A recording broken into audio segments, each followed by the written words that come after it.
I wanted to try the voice. Well, everybody does. Okay, what? Ladies and gentlemen and variations thereof, welcome to the Selectives Lorecast, a casual Elder Scrolls podcast. I am the Deadite Most Rotten. With me today are... I am James, also known as Aramithius.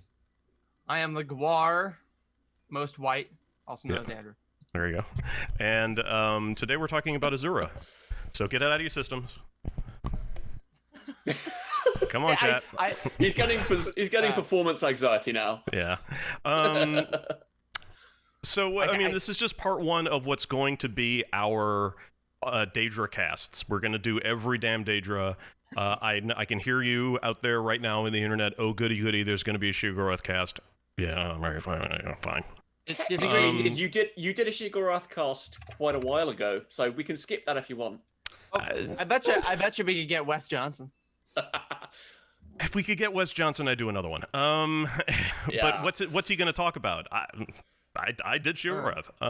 I can't imagine Wes Johnson's a lore nerd. He doesn't have to be. He does hang out in Nern posting. This is true. Ooh, good for him. So I don't think this is probably a really good Daedra to start on because Azura's played a major.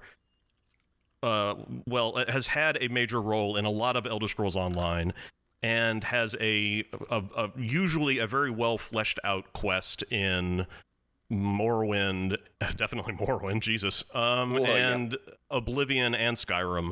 There's always something to do, and most people are very comfortable with Azura. She's a fairly open and shut Daedra. She seems to be a good guy. She seems to be comfortable with being referred to as in the feminine form. There's not a whole lot that's really all that complicated about Azura that the games present. And I'm including ESO on that. ESO doesn't really seem to make her all that tremendously complicated. But it's not hard to think about Azura in a very... If you get skeptical, Azura's very interesting. Due to the fact that there are very few Daedra that are actually anything but selfish and self-serving, it sort of makes you wonder what's Azura's big plan here. What's in it for the Azura dog? You know, what's Azura gonna get from all this self-sacrifice and aid that she's giving Nirn? And that's one of the things that we're gonna cover today. But I think the first thing that we should start with is the aesthetic of Azura. Why moon and star? I mean, she's all about dawn and dusk, and so I imagine the moon and star is I mean, those are. I mean, it's kind of hard as she can't hold the horizon, In particular, the morning star, because you get the morning star and the evening star. Yeah, that's kind of what I was going for. And I mean, as dusk sets, you can kind of see the moon as the sun rises. Sometimes you can see the moon. So I can imagine why that would be, why those two would be symbols to help represent that. Yeah, and the moon is also something to do with is also change, which is a huge thing. I mean, one of the things that kind of puzzled me about her was that she gets called an avatar of the Dwemer people herself. While Boethia is presented as the kind mother. of the big Daedra that made all these marvelous discoveries, shaped the whole of society, led the Chimera out of Vardenfell, out of Somerset and into Morrowind. Vardenfell, yeah. And so, but what role does Azura have? Why does Azura represent the people as such?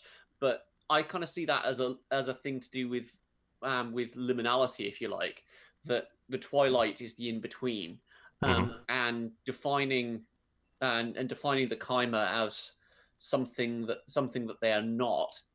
You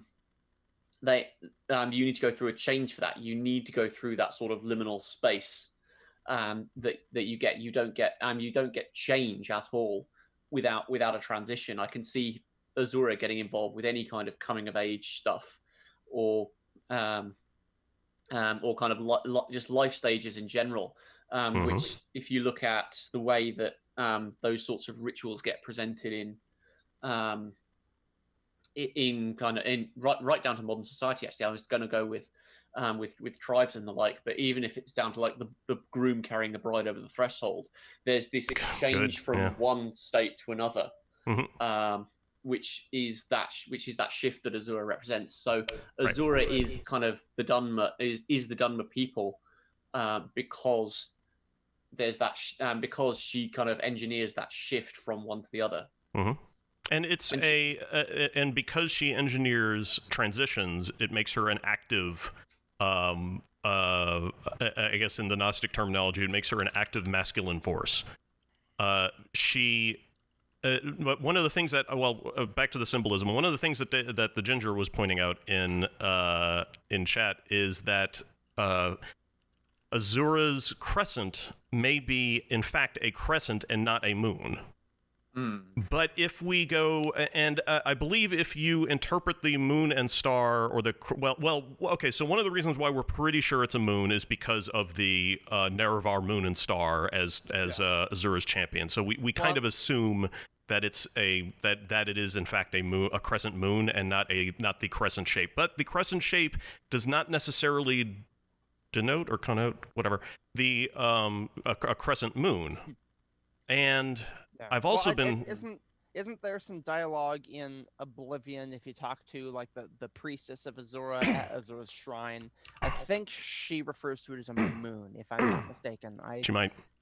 I could be full of shit, but I'm too lazy to look it up. So. Well, the reason why I was the point that I was going to make is that it is possible that the crescent might represent a crescent shape, which has a meaning very specific to it and not associated with a moon. But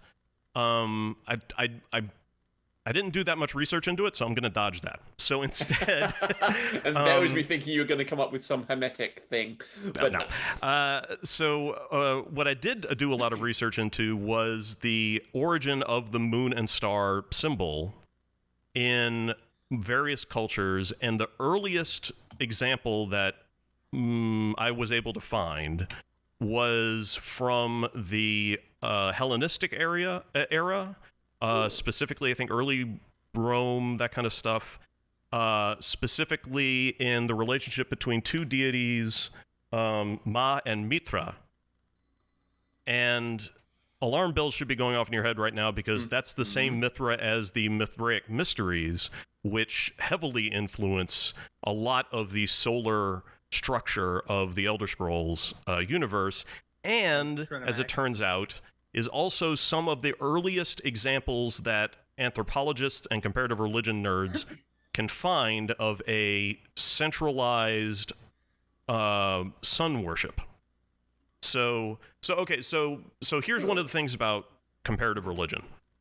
Invariably, you can spot them in coffee shops, the comparative religion nerd who just got into it and is convinced that he's going to be able to, if he just gets the right books, he can figure it all out, man, and he can get all the way back to like the original God concept, okay? And you can track back all this stuff, like they got this from this, and then somebody else got this, and lines on the yarn on the wall, and pulling out your hair and stuff, going crazy. And eventually you'll be able to find like the one original origin of all religion, except you can't do that, because if that in fact ever happened it happened back when they weren't writing things down, because they didn't know how to write. Yep. And so it's such a cultural touchstone in anthropology and psychology, looking back historically, that, I mean, who's to say that there aren't multiple religions all popping up at the same time? Roughly simultaneously, just because, I mean, that's, when typically when a primitive people are trying to understand their world, and they don't have the knowledge to really understand it, then, I mean, they'll tell stories, because that's what we as human beings are really good at, is telling stories. Exactly. Yep. And I mean, there's a biological point at which the human brain evolved to develop an exceptional grasp of pattern recognition and cause and effect, and the concept of causality, and history informs the present and that kind of stuff. If I eat this red berry, then it makes me sick. Therefore, this red berry is evil. Which, I mean, that's a survival mechanism. Exactly. I see faces in stuff all the time, and I know a lot of people. If I'm looking at a car, the headlights are eyes, and the grills its mouth, and that's a leftover of that same mechanism, so that we could potentially identify something that might harm us in the bush. Oh, there's a tiger right there. I better even if it's not a tiger, better safe than sorry. And so that's helpful. You can see it in newborn children. One of the first patterns that newborn children are able to recognize is the face of a parent. Yeah. So everything else is just sort of blurry and weird to them, and but the second they see the second they see a face, they're like, I know what the fuck that is. So Azura. I'm getting to stuff here. Okay. So the Mithraic Mysteries are actually remarkably hard to get. There's a website that I will link. Please remember at the end of the or in the YouTube description or something like that, and the second I get a chance, I'll pop over. I think I have it bookmarked, so I'll throw it up in chat if I can get a chance. From sacredtext.org, which is all the Mithraic mystery texts that they were able to find. It's basically a book of Mithraic legends. Thank you, sir. And it's it's sort of like if you want to get sort of a primer on the structure of the Mithraic religion, then that's a really good, fast way to do it. Unfortunately, there's not a lot left of the Mithraic Mysteries for people to consume these days. There's actually comparatively very little, considering how popular it apparently used to be. That's probably due to some sort of like a religious cleansing or something. I don't really want to speculate. I don't know that well.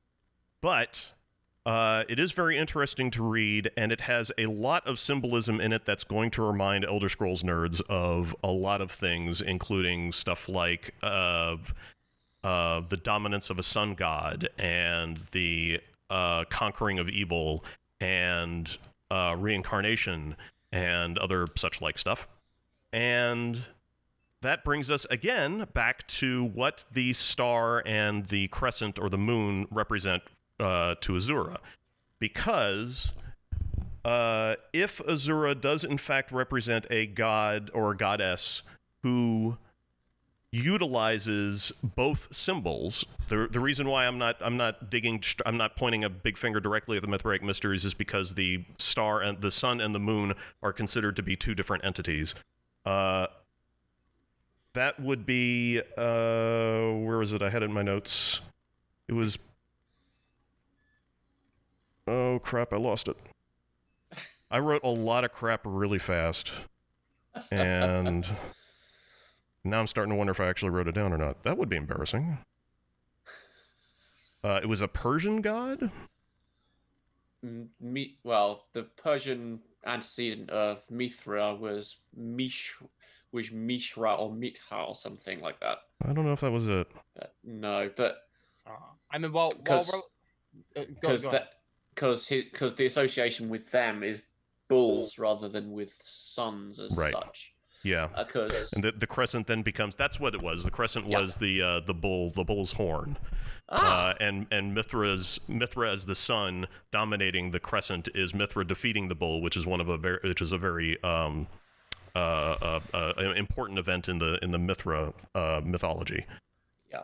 Well, literally, I think the only complete legend we have of Mithra, because it was carved everywhere. Yeah, that's right. Because everybody wouldn't shut up about it. I think it might have been Hecate I was thinking of, not Persian at all. Okay. Okay. So the idea behind Azura being the god, the Daedric prince of, end quotes, dawn and dusk, air quotes, dawn and dusk, lends itself well to interpreting the moon and star as being either the morning star, as you pointed out, or the sun. But in Elder Scrolls, if it was Magnus, it would fucking say Magnus. Yeah. So, although I think it's worth pointing out the star has 8 prongs on it. Yeah, that's true. Yeah. Like anytime you see the Star of Azura, the item, or in her statue, there's always 8 prongs. And there's also conspicuously to the best of my knowledge, not a morning star mentioned in Elder Scrolls lore or cosmology. I should there say. is Clavic's Vial is the child of the morning star. Yes. Excellent. So okay. I wonder if Clavicus Vial is actually Azura's son. I mean, probably not, but doesn't mean. Well, that gets into the whole question of whether we can have Daedra and children at all. Well, yeah. I mean, honestly, I think that's more of kind of a nod to Lucifer. The same way. I mean, almost in motif, as opposed to like Meridia, who's more thematic.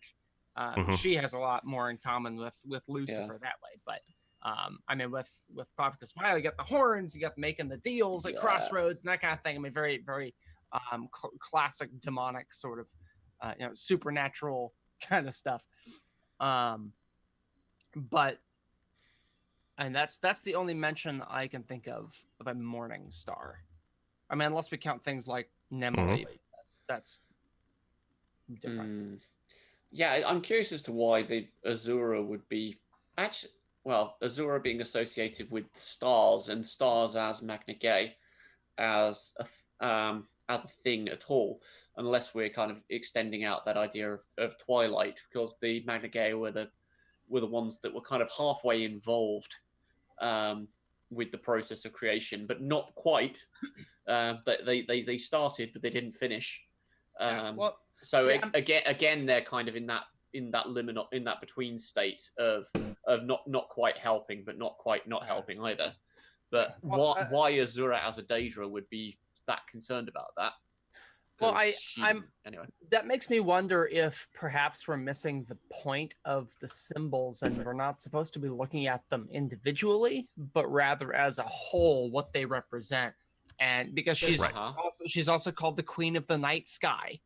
Yep. Moons and stars are part of the night sky. Yep. What is interesting is, I mean, had I the opportunity to go back in time and help develop Azura, I would have put the moon and star in one hand and a rose in the other. Is what I would have done. He's also known as the mother of the rose, I think. Yeah.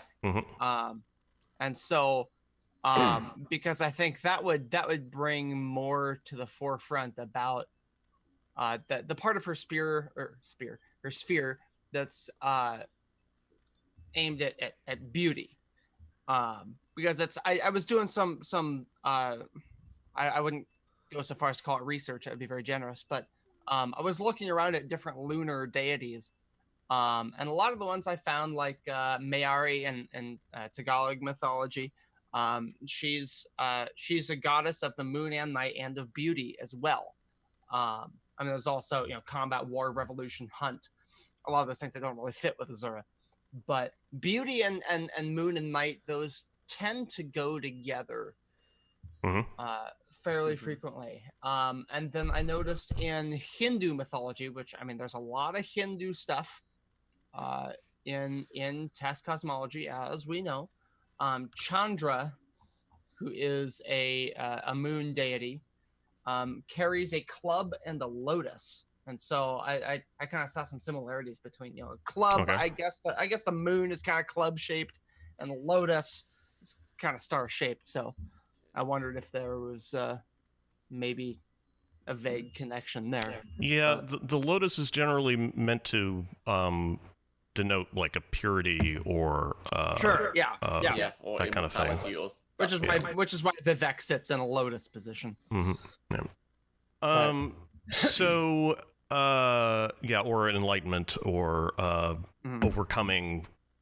The idea is that the lotus is a pure white flower that comes out of mud and feces, it grows in swamps and awful like dingy crap, but when it blooms, it's pure and white and gorgeous and sticks out, you know. And so the idea is that the lotus position is called that because that is the position you hold in order to rise out of the filth of existence and into enlightenment. So yeah. And David the Ginger is asking, is there a duality between purity and violence? I almost want to bring up the idea of, in my mind, it's called Arcadia. Is what the word that I kind of refer to, but the idea of but paradise is also a suitable word because the word paradise, as it was first created, means a garden, and Arcadia is a similar thing.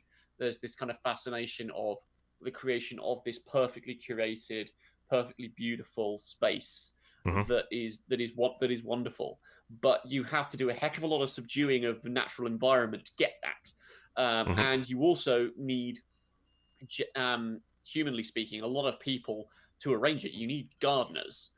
You need a system that promotes a lot of manual labor and a lot of land clearance and that sort of thing to get those kind of paradisical gardens. And that vaguely reminds me of how Moonshadow is, to be honest. Azura's realm is this kind of otherworldly beauty sort of thing. It's not described as a garden as such, I don't think, but it's one of the ones that kind of fits that sort of archetype of this. You're going to this wonderful place, but historically speaking, at least, when you create that sort of a beauty, it's always on the back of something that is connected to violence or subjugation, both in the metaphorical sense of subduing nature into being forms that are pleasing to the human eye, or just subduing enough slaves that they can do it for you, that they can manage it for you. Yeah. I can't remember where I heard that. It was, I think it was some bizarre. It was a late night radio show on a classical music station, I think. Hey. So I couldn't point you into any kind of meaningful direction to look at that. But that's one connection that I'm potentially making, which is also possibly why you do something wrong as far as Azura is concerned. You go past her designs, and she's immediately exactly. Just kind of everything going very, very wrong, because either you're perfect or you're disgusting. Yeah. As far as she's concerned. Well, I mean that makes me wonder how much of a connection she has to Dibella. Because I mean, Dibella is bold-faced. Hey, I'm about beauty and the sexual connection and all that. I mean, we talked about all that in our Dibella cast months ago. And so I'm kind of thinking of Azura as almost a bastardization of that. It's more about the aesthetics and less about the feelings and the connections that those aesthetics create, which would be what Dibella is into. Because like we talked about in the Dibella cast, it's not so much about the act of sex; it's about the intimacy and the connection between people. And so I take it that Azura is more about everything's got to look nice. You got to be. It's not about the sex at all. It's just looking nice. It's, you know. She's the Jewish priest who checks your bed sheets after your wedding night to make sure there's blood on it. Yeah. But what I'm leading into here is vanity as a part of her sphere, which we don't really see a whole lot past Daggerfall. In Daggerfall, you can do a quest for her, or you can opt not to. Let me pull up her dialogue here, because she gets ugly, and I love it. Let's see. Oops. Here we go. Yeah. She says, if you decline her request, her request is, you dare summon forth Azura of the Crimson Gate, pleading for power. Crimson Gate. That's an interesting one.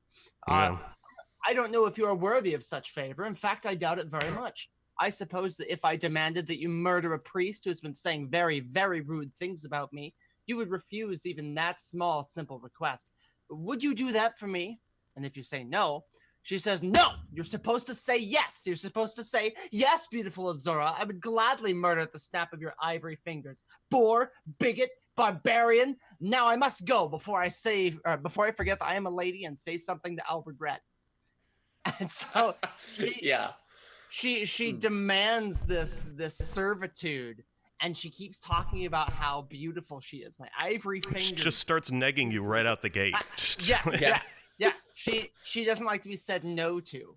Kind of a Veruca Salt sort of thing going on. I want a priest dead now. Yeah. And so I always see that part as a major arrow towards vanity, because it's beauty that's turned wrong. Yeah. Yes, I know. Kind of the I'm story pretty behind Azura's star in that respect. Yeah. You know. I look great. I'm gonna check myself in the mirror and make sure my hair and my eyebrows are on fleek, and whatever. Yeah. And so that's something that I would like to see more of in more recent or upcoming lore is her just being a vain bitch. The problem is that from a writing standpoint, it's I don't want to say easier, but it's useful to have an authority figure of godlike proportions helping the player character do something beneficial. Sure. If you have all Daedra intrinsically trying to do things to screw other people over, eventually the player's going to start to get kind of like this inclination of like, I don't know why I'm dicking around with any of these Daedra in the first place. I'm trying to play a good guy, and inevitably I end up screwing somebody over. Even Azura, if they did her dirty, would have you, boning over somebody who the player might not necessarily feel deserves it, One of the great things about Elder Scrolls games is that they give you Daedra like Molag Bal and Mehrunes Dagon and other people that you can do quests for where you are objectively being awful. What Mephala in Skyrim literally has you sacrifice somebody who's close to you, or who reached a certain, integer level of trust. And that's refreshing from a player standpoint of having the ability to do bad guy stuff is useful to role players. But if you are, if all the Daedra offer you is nothing but like awful negative quests, players are eventually going to get to the point where they're going to think, I like the loot, but I don't like what I have to do to get it. And especially the way you stumble upon Daedric quests in Skyrim of, another hand has touched the bacon and stuff like that. You don't often have like much of a choice about whether or not you can refuse to do this quest, and it's expensive to develop these quests in such a way so that you get forced to do them, but then have an alternate route that you can take in case you don't want to do them. Yeah. Well, I mean, what I think could be an effective solution to that, and I mean it's a very long-term solution, is rather than focusing on one or two princes that have, I hesitate to say, objectively good quests that players who want to play a good character can follow, is rotate it around. Give us, give us, hey, here's Meridia, here's Azura. She wants you to do something nasty, but then someone like Clavicus Vile, who's usually we're dubious with him. I made a deal with this guy, and I can't get the deal done, and I need you to help me, Clavicus Vile, out because I have to make good on this deal. And I mean, there's nothing inherently wrong with it, but I think that would do more to illustrate that the princes are not good or evil inherently. Sotha Silphus? Sotha Silphus. Sothis syphilis. Sothis syphilis. Yeah. Well done, LJ. You've derailed us. Yeah. Yes, you have. But I think that would do a lot to show the moral ambiguity of the princess. And I mean, we kind of see a little bit of that in ESO, where I mean, in the main quest, Meridia is, she's got our back and she's helping us fight Molag Bal. And that's great. She's helping us get back on Molag Bal for something Molag Bal did to her. We're a means to her end, sure. Which is nice, but she does it in a very helpful sort of way. She's like, you're going to help me do this thing, and in return, I'm going to help you get, like, great shit, too. As opposed to what a traditionally evil Daedra would do, which is go and do this for me, and then you do it, and they're like, great, fuck off. Yeah. And then I think at the end, spoiler alert, she transports you to the colored rooms. And you get like 3 sky shards at once, so you just get a free something like that. Something like that, yeah. I don't remember it. I did it, and I don't remember. Yeah, I just remember the colored rooms. It was a very interesting interpretation. Lots of colorful coral, which I thought was. He's a guy pretending to be a guy, pretending to be another guy. Yeah. But then in more recent stuff, Meridia is being painted as a little more antagonistic. In one of the dungeons, just before Elsewhere came out, I don't remember which one it was. You have to fight a bunch of servants of Meridia, and I mean, it's really cool that we have kind of this love-hate relationship with Meridia, and I want to see more of that, of that kind of back and forth with different princes. Yeah, I agree completely. Depths of Melitar, yes, that's because Azura, that's the thing. We should probably get to talking to Azura and Nerevar / the Nerevarine, just in how she presents in the Elder Scrolls 3. It's just fear not, for I am watchful from the preface bit, but there's not an awful lot of direct contact with her.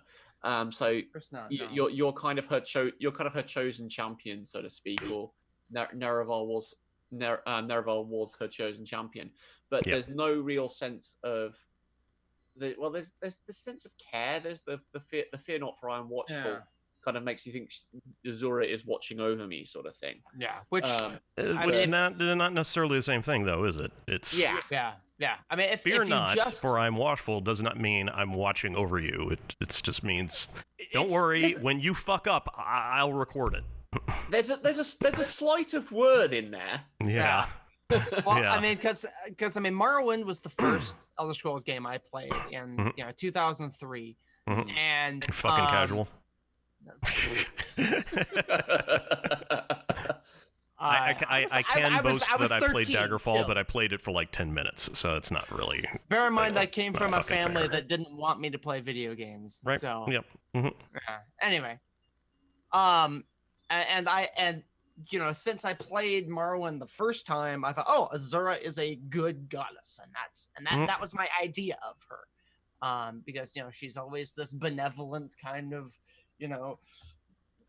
motherly sort of figure to you as you progress through the game, specifically in the very beginning and at the end after you defeat Dagothr and destroy the heart. And she presents you a ring, and I mean, even at the end of Tribunal, once you defeat Almalexia, she's there again to say, hey, you did a great job, revenge, you're great, yeah.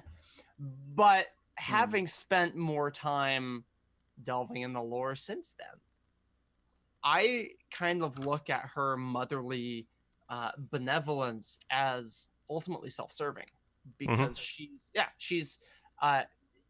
kind of coddling you because you are the comeuppance that she promised to the tribunal. Right. And so she says, "Oh yeah, go, my little winged monkey, go and fuck up their day." Yeah. Yeah. So, it's wicked witch and Wizard of Oz kind of thing. Go, my pet, go! Yeah. Yeah, and that's and that makes sense for a Daedra. The sort of like I guess the common trope for a truly benevolent god, like what we would expect from, probably erroneously, from the Aedra, is the idea of gods that do nothing but dedicate their power to help the people who worship them, or anybody at all, for that matter. And part of the sort of the guiding, like, I guess, trope or principle of Daedra is that they help the people who worship them, but it's very much on a sort of a tit for tat kind of thing. So if Azura is going to dedicate huge time and resources to helping your quest, it's going to be because you're going to do something tremendous for her, like avenge the death of her champion from 1,000 years ago. So there's not a you know, and then if you want Azura to do something for you, like I could really use a really great bumper crop this year, and I'm praying to Azura instead of an actual weather god like I should be, but then the ask is probably not going to be that much. But here's the to sort of wrap up my thinking about Azura's symbolism. As if she's the Daedric Prince of Dawn and Dusk, if that's her philosophy, sort of, if that's her realm, then why does she involve herself so closely in the affairs of mortals in almost in any conceivable way? It seems like, especially in ESO, where you deal with her a couple of times, and she's got, I think a lot of the quests end up being, hey, one of my priests is in trouble, if I recall correctly. Yes. Which I can kind of understand. Like, hey, you adventurer schmuck, get over here. I need somebody who actually likes me is in trouble, so go fix problem. That makes a certain element of sense. It's not that surprising. But when you have a god, a Daedric Prince of Dawn and Dusk, you would expect to see them operating in their mode more frequently. Whereas with, for example, Mehrunes Dagon is obsessed with just, eating, murdering the world. Molag Bal's interested in getting that. And Clavicus Vile always has a scheme up his sleeve. These are things that make a lot of sense. Periite's always about infection. It eventually gets to the point where you start wondering what's Azura's day-to-day goal. I mean, what's not a day-to-day goal? We know what her day-to-day goal is. It's stop getting all of her priests and priestesses from getting captured. It's about, like, what's her long-term, and if you approach Azura from the standpoint of a goddess of transitions, it just suddenly all starts to line up. It's a fortunate thing that she can be that her realm is in. It's a fortunate thing for writers that her realm is in the realm of transitions, because that basically is vague enough for you to say, if I need something to happen, of like, anything, literally anything at all, you can figure out a way to work in a transition needs to happen in there. And it ties her in very closely with the transition from thief to king, or from king to thief, or which susses up the entire, Elder Scrolls, system at that point. So it's no surprise that we see Azura playing such a dominant role in the games and in storylines, but it doesn't. Having that easily manipulatable realm of transitions also makes her vague enough to start to me to be a little bit dull, honestly. Yeah. Although, in fairness, that presenting her as a god of transitions, is that why she didn't interfere with the Red Year? Does it play into that?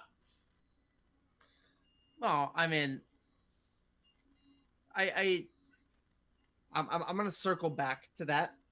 I mean, I see all of this. Yeah, go help my followers. I see that as maintenance. Yep. On her part, because like I pointed out earlier, vanity is, I think, a really undersold part of her sphere. She does good things because she wants to be admired for them. It's not because she cares what happens. She just wants people to go, oh yes, Azura, she's great. Because she can, primp and preen and do all that over it. She's and in it so, for the retweets. Yeah. Yeah. And so when it comes to Red Year, that makes me wonder if perhaps she had kind of a cost or a risk benefit analysis thing going on here. Where do I care enough to make the effort it would take to get people to love me? Like, how much would I have to expend? How much benefit would I get? Versus if these people were all destroyed, that's fewer people that can dislike me that I have to save. Wow. But there's these people, they'll go over there and they can like me. That's fine. Yeah. Although, yeah, she actually kind of sets up her own little club, doesn't she? Because she warns them that it's coming and leads them to. Does she actually lead them to Solstheim? Or lead them to somewhere in Skyrim? Because they get led to the place where Azura's statue is, don't they? Shit, that's a good. I don't know. I don't remember. And they build Azura's statue in Skyrim as a thank you for saving us from the Red Year. That sounds right. Yeah. Unfortunately, she dumped him off in Skyrim. Yeah. It's not the best place. Didn't work out well. Yeah. Well, but the thing about it, though, I mean, where else would they go? I mean, yeah. Black Marsh. No. So I thought about that a little more with Red Year. She knows that if Bardal falls completely, that the city dedicated to Vivek is destroyed. Which means a lot of the dedication and monumentation to Vivek is gone. Yeah. Because it becomes very hard to worship Vivek if you don't have a giant golden palace reminding you about how great he is. It's like, oh no, it'd be a damn shame if anything had dropped on that. Yeah, I kind of imagine that being, that's more of her payback because, I mean, she's petty. And so, I mean, she's, why would she curse an entire race for the actions of 3 people? You know what I mean? I know, who would do that? And so, I mean, I can imagine she go, oh, well, Vivek is going to be destroyed. Totally worth it.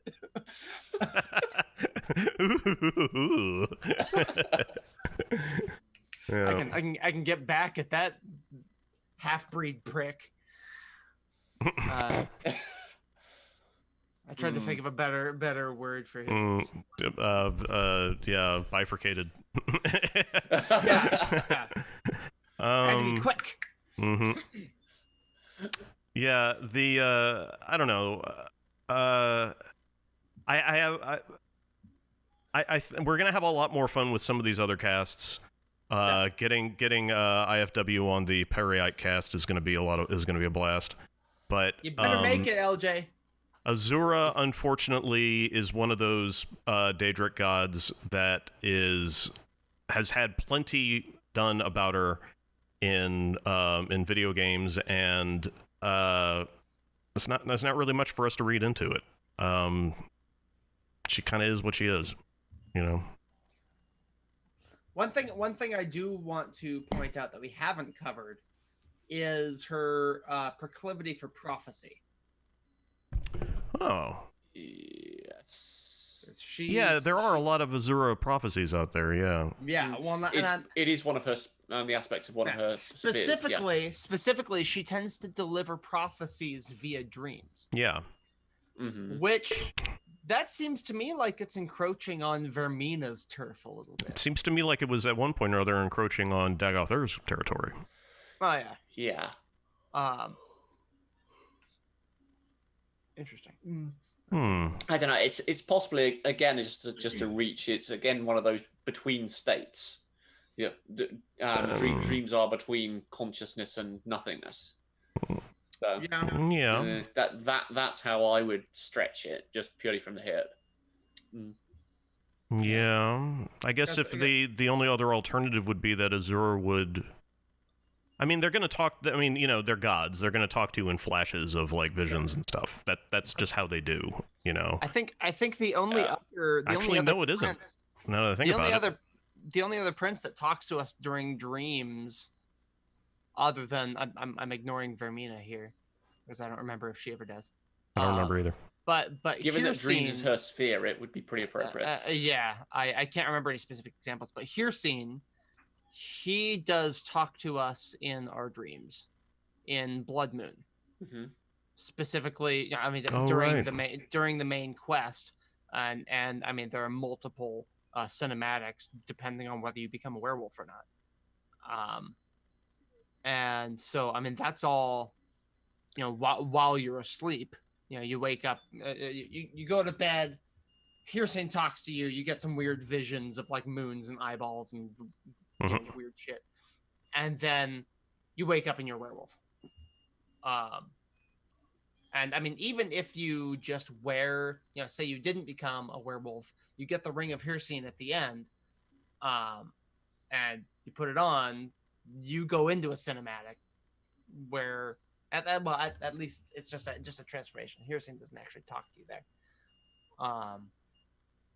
So that part's relevant. Do emperors get dreams from Akatosh? They get visions from Akatosh. Were they dreams? That's a good question. I don't recall. I mean, I know.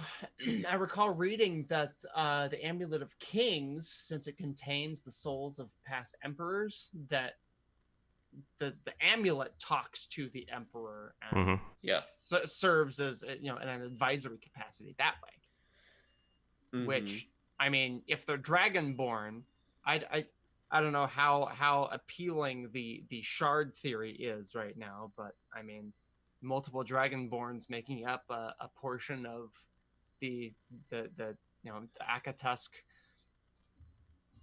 or part of Akatosh. That's true. Yeah, he did. Oh yeah, he does say that, doesn't he? I've seen you. You're the one I've seen in my dreams. Yeah.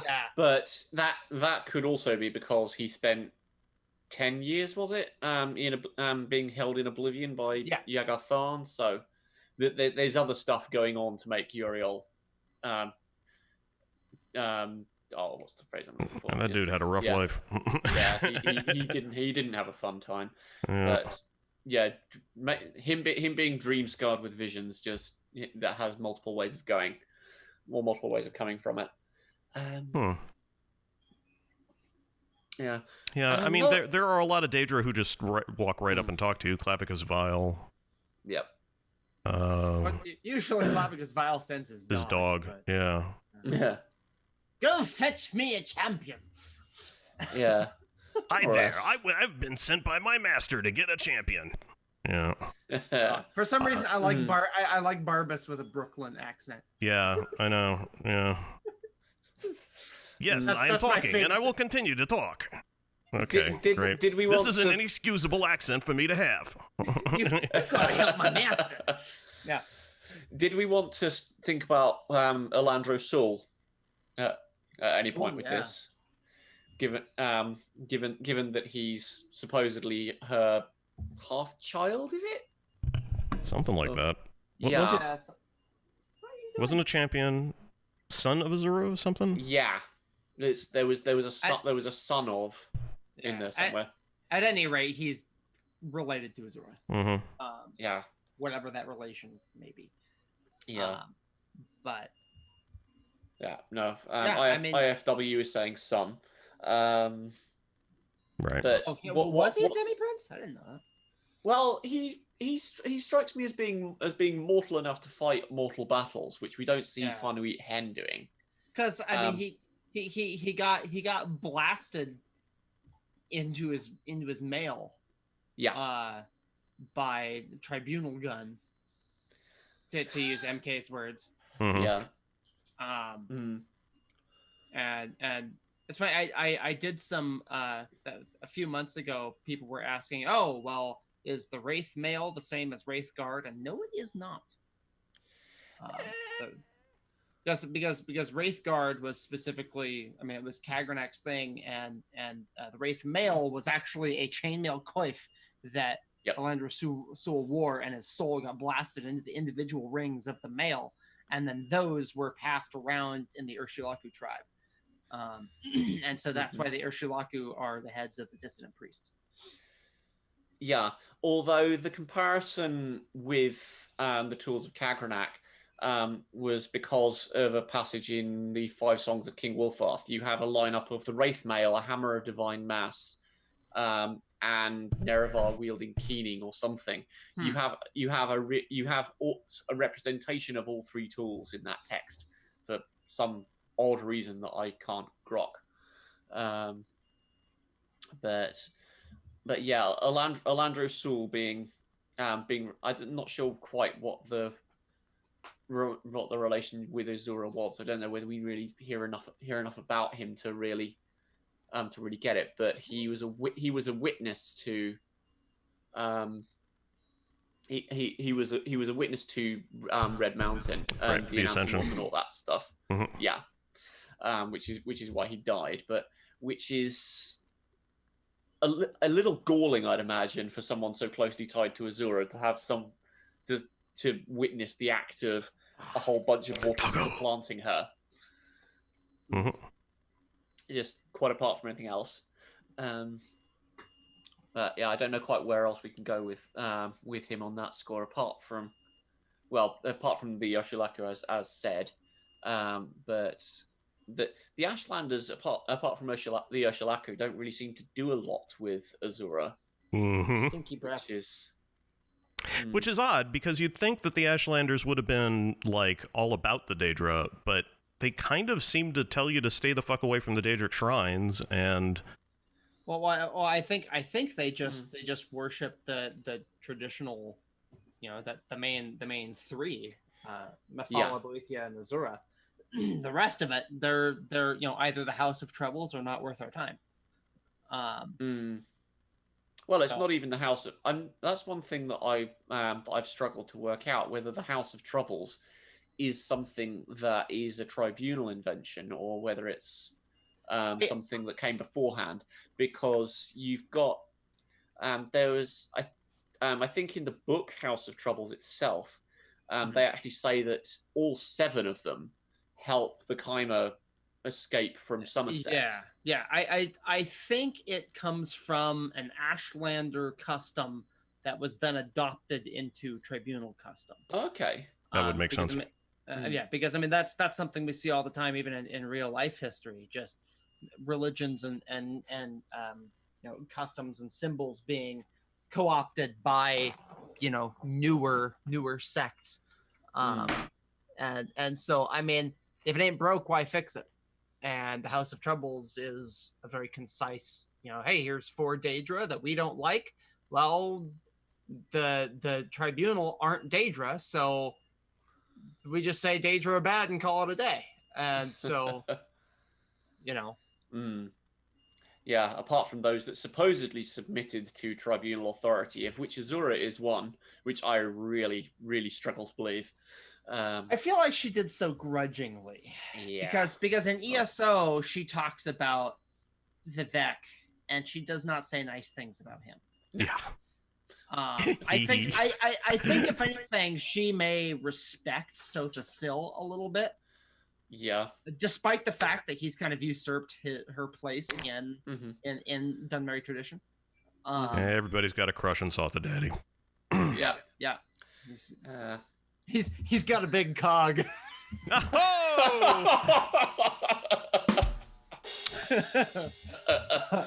Oh dear.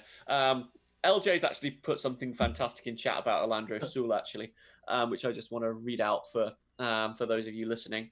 Alandro Sul getting soul gemmed into the earrings could be tied to prophecy, since he does whisper what happened at Red Mountain and drives people insane because they don't want to believe it. He's kind of like Cassandra. I think he whispers things because his take on the red moment, Yeah. which is a dragon break, may not be. I mean, because the dragon break, it's squiffy on whether it happened that way or not. I mean, it did and it didn't simultaneously, because that's dragon breaks. Quit chewing on my fingers. Well, and also it tells people that something absolutely did happen when in fact Vivek rewrote the past, so they have to balance those two things in their head at the same time. So he's so huge. Yeah. So he's 9 months old. He's only going to get bigger. Oh yeah. Oh, I know. A horse. Mm-hmm. Yeah. Well, if you carry on eating chairs. Oh god, that chair's screwed. That chair's doomed. Well, this chair has been doomed for a long time. Like it's been condemned, and I've been squatting in it. So. Fair enough. Yeah. Well, yeah. I don't have anything to add to Alondra Sewell. I just don't. Fair enough. Yeah. Yeah. In which case, next up, Sothasil and the anticipation. We've kind of half touched on him displacing Azura.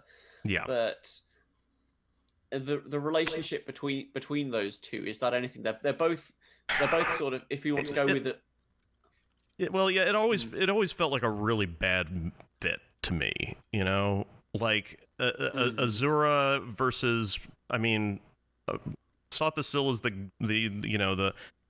mystery in the tribunal. I don't know. It seems like a bad fit. I don't know. I can kind of see it. They are both the observer, kind of the in-betweenness of Azura, and Sothasil is the mage. If you map it onto the enantiomorph, it works. Yeah, sure. As Azura as the god of as the prince of transition. Yeah. Yes. I mean, if that's the case, works. then shouldn't it be Vivek? You know. Because Vivek forms the middle point between Sothasil and Amalexia, so... Yeah, but Vivek is the rebel. Which is another reason why it doesn't work very well. Yeah. You know? If anything, the observer should be the middle point, so... Yeah. That's what I mean. Like, the whole thing kind of breaks apart a little bit if you spend too much time thinking about it, so... Yeah. He's also the one that accepts Azura's punishment wholesale. That's true. There's because Almalexia is golden skinned and Vivek is half and half. Right. So if anyone was going to relate to Azura, then Sothasil would. But I mean, it's funny that Almalexia would say, "No, I don't think I'm going to accept this curse." It's because Amalexia is a Karen. Oh yeah. Oh, absolutely. But it's funny that Azura would do the curse specifically to punish Almalexia and Sothasil and Vivek, but it doesn't stick to Almalexia. Because she decided it doesn't.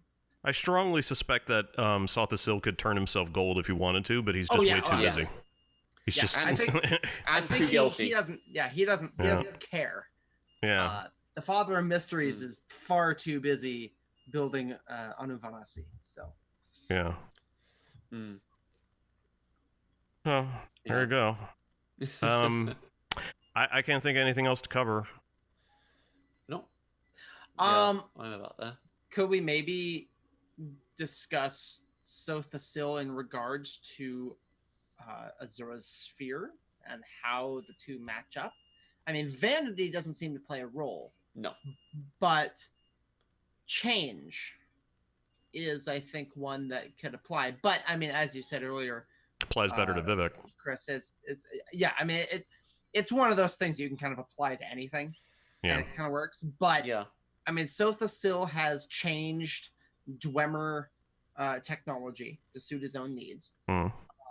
He's building Anuvanasi because he wants to change reality. He wants to make a new, more perfect world, which kind of fits into Mayron's Dagon a little bit, if you ask me. He observes the future. Yeah. Yeah. That's true. Yeah. So, that prophecy could be kind of in there, I guess. He does want to be a better Jiggalag. Although I'm kind of torn with that because I almost get the sense that he thinks that that prophecy is pretty much. I don't know. He sees everything as inevitable, but that's not quite the same thing as prophecy. Yeah. I mean, well, and he needs the mnemonic planisphere to keep all of his memories straight. Which they do look like stars. Moon and star. Yeah, that was awfully hard to miss. Yeah, that's true. Yeah. I gotta go back and do the Clockwork City again. I mean, I wonder. I'm thinking connections between Azura and the Dwemer and how those might relate to Selectives and the Dwemer. Because I mean, it was the disappearance of the Dwemer and the use of Kagranak's tools that brought on Azura's wrath, but then Selectives continued to use Dwemer stuff and improved upon it. Yeah, I don't know. There's too much uncertainty about Azura and the Dwemer because there's a whole bunch of stuff about Azura and the box. I mean, they have history, and you've also got. I think it's in Nerevar at Red Mountain where she actually instructs Nerevar how to use the tools, and make the Dwemer disappear or something like that. There's in theory some basis for some people thinking she has knowledge about Dwemer. Let's put it that way rather than assuming she does. Maybe because she can see the future, she can. Yeah, she knows how to do it just because she saw how it worked. Yeah, she can see. She can see. Which it's a Bill and Ted. It's a Bill and Ted moment. It's there was a philosophy class I took a few years ago about the philosophy of time, and while Doctor Who would call it a bootstrap paradox, my professor, who did the entire class, was based in Doctor Who because he was tenure and he could do that. He actually said, he was like, I just wanted a reason to teach a Doctor Who class, so here we fucking go. Yeah, all right.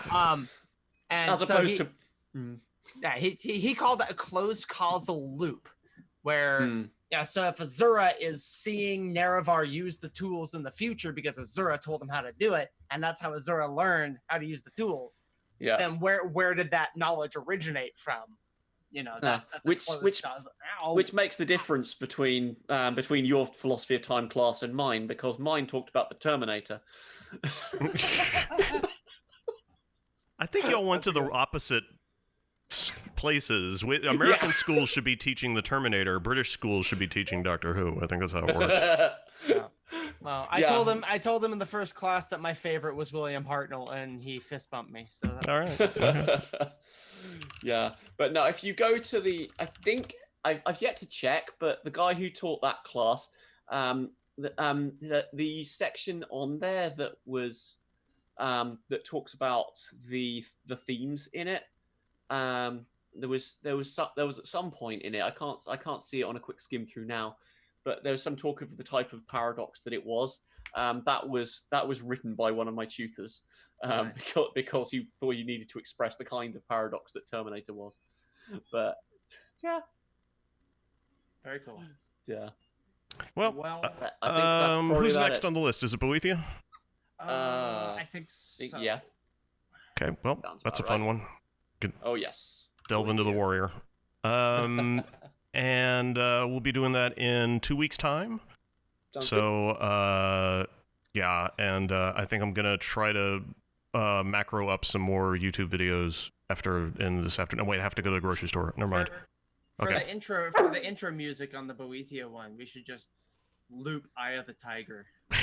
Just have that be our intro. Yeah. Or what's it, that old 80s song, The Warrior? You know, Heart to Heart will win. Warrior! All right. Come out to play! Okay. Thanks everybody for tuning in. We'll see you later. Bye. Bye-bye. Say bye. Can you wave?